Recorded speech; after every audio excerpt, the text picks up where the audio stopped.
You ask Tiger to solve. This deals with linear equations with one unknown. The final result is x equals -5/14.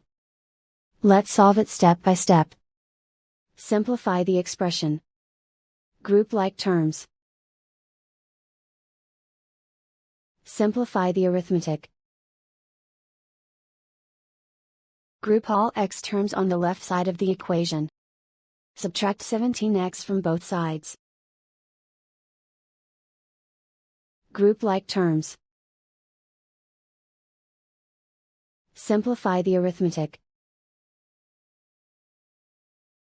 Group like terms. Simplify the arithmetic. Group all constants on the right side of the equation.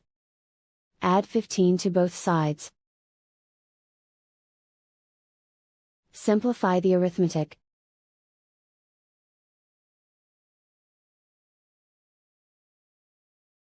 Isolate the x. Divide both sides by -14. Cancel out the negatives. Simplify the fraction. Move the negative sign from the denominator to the numerator. And so the final result is x equals -5/14.